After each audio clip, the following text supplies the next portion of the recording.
টানা 4টি সিরিজে হার, টানা 2 অধিনায়ক মেহেদী মিরাজের আন্ডারে। আফগানদের বিপক্ষে হোয়াইট ওয়াশের সংখ্যা নিয়ে মঙ্গলবার মাঠে নামছে বাংলাদেশ। সঙ্গে আছে সবশেষ 11 ওয়ানডের মধ্যে 10টিতে এবং আফগানদের বিপক্ষে টানা 3টি সিরিজে হারের গ্লানিও। গত জুলাই মাসে শ্রীলঙ্কা সফরের সময় থেকে পূর্ণকালীন অধিনায়কের দায়িত্ব পাওয়া মিরাজ আলোর মুখ দেখেননি দলগতভাবে। এমনকি সব মিলে তার নেতৃত্বে যে 9টি ম্যাচ খেলেছে বাংলাদেশ, সেখানে জয় পেয়েছে মাত্র 1টিতে। মিরাজ পূর্ণ মেয়াদে দায়িত্ব পেয়েছেন খুব বেশি দিন হয়নি, সংখ্যায় গুনতে গেলে সময়কাল মাত্র 4 মাসের কাছাকাছি, আর সিরিজ সংখ্যা 2। তবে এখনই একটা মহলে প্রশ্ন উঠেছে, ক্যাপ্টেন হিসেবে মিরাজের সক্ষমতা নিয়ে অন্য কাউকে ক্যাপ্টেন্সি দেওয়ার কথাও শোনা গেছে কোথাও কোথাও। ব্যাটে বলে মিরাজের ধারাবাহিক ফর্ম দলকে নেতৃত্ব দিতে সহায়তা করবে, এই ভাবনা থেকেই তাকে অধিনায়ক করা হয়েছিল কমাস আগে। ক্রিকেট বোর্ডে দায়িত্বরতদের মধ্যে সেই ভাবনা সবসময় বিরাজ করে। রোববার বিসিবির ভাইস প্রেসিডেন্ট ফারুক আহমেদও জানিয়েছেন মিরাজের ক্রিকেট মেধার উপর নিজের বিশ্বাসের কথা।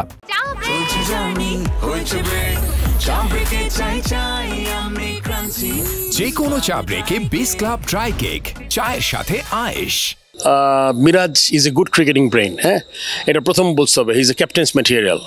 এখন হয় কি, টিম যখন ভালো খেলে না তখন কিন্তু ক্যাপ্টেন্সিরও অনেক লুপ হোলস বের হয় লাগে আর কি। আবার অনেক সময় যখন টিম পারফর্ম করতে থাকে অনেক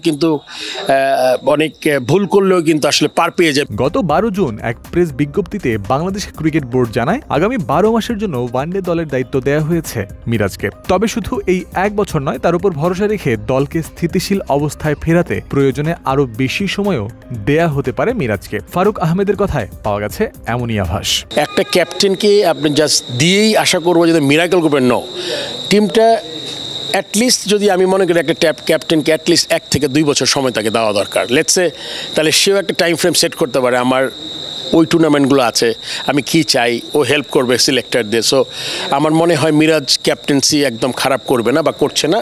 এটা যখন টিমটা আরেকটু ভালো খেলবে, ক্যাপ্টেন্সি আরও ভালো লাগবে। বাংলাদেশ ক্রিকেট বোর্ডের নীতি নির্ধারণী পর্যায়ে থাকা একজন কর্মকর্তার কাছ থেকে যখন এমন বার্তা পাওয়া যায়, সেটাকে পুরো বোর্ডের সম্মিলিত ভাবনার অংশ হিসেবেও ধরে নেওয়া যায়। তাই সাম্প্রতিককালে মেহেদী মিরাজের অধিনায়কত্ব সম্পর্কে বাইরে যতই সমালোচনা হোক না কেন, বোর্ডের কাছ থেকে দলকে নেতৃত্ব দেওয়ার জন্য লম্বা সময় পাওয়ার অভয় হয়তো আছে এই অলরাউন্ডারের কাছে। তা নিশ্চয়ই অনেকটা নির্ভর করবে তাকে। যদিও শুধু অধিনায়কত্ব নয়, মিডল অর্ডারে ব্যাটিং করতে নেমে মিরাজ যে অ্যাপ্রোচে রান করছেন তা দলের কতটা উপকারে আসছে আর কতটা ইম্প্যাক্ট রাখছে সেটা নিয়েও প্রশ্ন থেকে যাচ্ছে।